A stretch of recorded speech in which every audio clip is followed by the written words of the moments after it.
Chapter 43. Cameron. "Addie, have you seen Aaron yet? It's almost 10 o'clock. My wife shook her head. "No. Want me to go check on him?" "Thanks, but I'll do it. Just because it's Saturday doesn't mean he can sleep until noon." I jogged up the stairs, debating how I would wake him up. Jump on the bed? Tickle monster? Rip the covers off? All three required the element of surprise, so I gently gripped the door handle and pressed downward, but it didn't budge. I tried again. Nothing. He must have locked it. We had a rule in our house about sleeping with a locked door. It was a safety thing. If there was a fire or other emergency, we needed to get to him. I reached on top of the door jamb for the key, but didn't feel it. I slid my hand across the entire board, and only came away with dusty fingers. I checked the other doors and found them also without spare keys. That was odd. We kept several up here. Where did they go? Fortunately, I kept one in my bathroom drawer, and it only took a minute to retrieve. I unlocked his door and eased it open. "Can't you take a hint? I locked the door for a reason." The words from Aaron stung like little darts against my face. This wasn't like him. My immediate urge was to raise my voice and remind him not to speak to his dad like that. But this wasn't like him. Something was up. "Hey, what's that about? Did you not sleep well? Like you care? I'll just talk to Mom about it.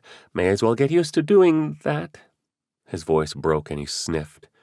"You won't be around much longer anyway."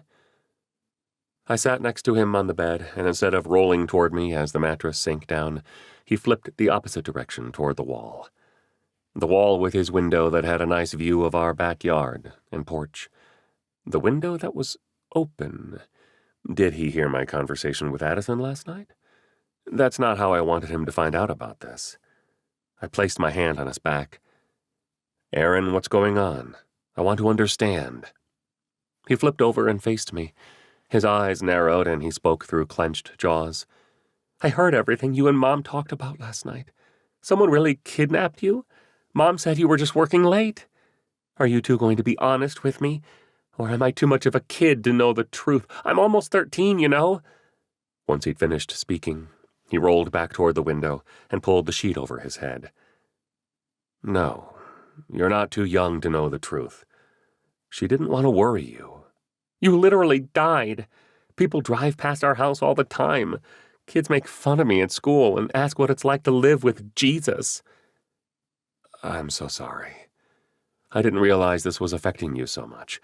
Let me grab your mother. We'll be right back." I tapped his back twice and went to find Addison. I paused at the bottom of the stairs, hopefully out of earshot. "We need to include Aaron in our discussion. He heard everything we said last night, and he's pretty upset." She frowned and brought her hand to her heart. "Poor guy. I've had a lot longer with you than he has. What 12-year-old kid is ready to lose his father?" None. What else was there to say? "We need to include him in whatever the plan is going to be." "Fine by me. I'll let you explain what you want to do." When we returned to his room, Aaron still faced the wall with his sheet over his head. At least he hadn't climbed out the window and ran away. "Hey, bud. Mom's here. Are you ready to have a talk?" His head nodded under the sheet, but he stayed covered. "Aaron, I have a lot of serious conversations with grown-up people at work, but none of them are while the other person is hiding under a sheet. Do you mind coming out so we can see you?" "Fine." He pulled the sheet down and stared up at the ceiling, then scooted backward and leaned against the wall. Addison grabbed a pillow and placed it behind his back. "God, give me the correct words to deliver this news appropriately. Help him understand his role in your work." "Did you hear everything that we talked about last night? About the kidnapping and how the gift affects me?" "Yes, I did. You said we might only have a few more weeks with you. That's not fair. Why can't you heal people slower, take more time?" I reached out and rested my hand on his knee. "I'd love to. I really would. But someone kidnapped me today. Fortunately, he had a change of heart and let me go, but the next person might not do the same. Maybe they put me in a cell on the other side of the world and I can only use the gift to heal terrible people. Then who does that help? And I wouldn't be with you or Mom either. There's got to be another way. I need you, Dad. You and Mom promised me you'd always be together. You're right. But we were talking about divorce, and there's no way we could have seen this coming. Why did God have to pick you? I don't understand.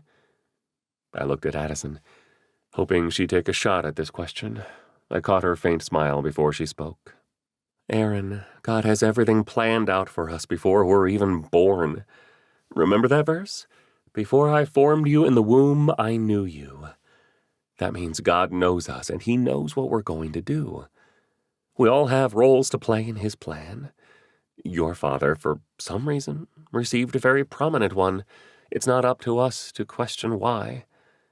It's up to us to obey His command for our lives. Even if we don't want to? That's where free will comes in. We don't have to do it.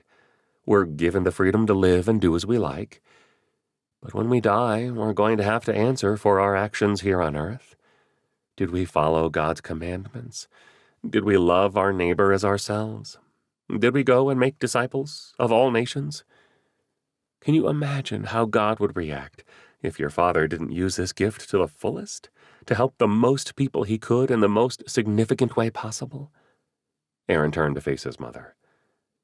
So what are you and I supposed to do? Your father is like a missionary. Remember those people who speak at our church from time to time? Some of them live in faraway countries, spreading the good news of Jesus and planting churches all over the world. We give them money and pray for their safety and success in the mission field. We can support your dad like we do the others. But I don't have much money. I couldn't help but laugh at his innocence. No, Aaron, I don't need your money. I need your prayers and your support. I think we're going to have to leave our house soon. People will start swarming me here like they do at the hospital. And I'm sure more bad guys are coming. I just don't know when. What about school? He asked. That's a good point. But I think this is more important than school right now. You can make up the work later. For now, we have a bunch of people to heal. I didn't tell your mom this. But someone approached me from an insurance company. They want me to travel to their sickest patients and heal them in exchange for a significant amount of money. At first, I wasn't interested. But since I can't really go back to work, I think I'm going to do it. You're going to sell miracles? Addison drew her head back from me and tilted it sideways. That's not how I see it. I'm giving up some of my life in exchange for money. Some call that working. Besides, these people truly are deserving. Their lives and the lives of their family members are focused entirely on their diseases. It's all they know. What would you have to do? She asked. If they want me to fly around the country and heal them, simple as that. Probably take 2 days. You guys could come with me. Aaron leaned forward off the wall. Could we fly first class? Insurance companies have a lot of money, right? Yes, they do. It will probably kill them to actually give some of it to a doctor, but they claim to be willing to do so. I'm sure we could fly first class. An alarm tone sounded on my watch, and the screen flashed a reminder that my shift started in 10 minutes. Whoops, I'm late. I need to get to the hospital. I'll call the insurance guy on my way and set it up. I leaned over and kissed Aaron on the head. I didn't do that as often as I used to when he was younger. A month ago, I thought I had another 6 years before he went off on his own. Now I realized I'm the one who will leave, and much sooner than 6 years. I followed the kiss up with a hug for him and then Addison. See you guys tonight.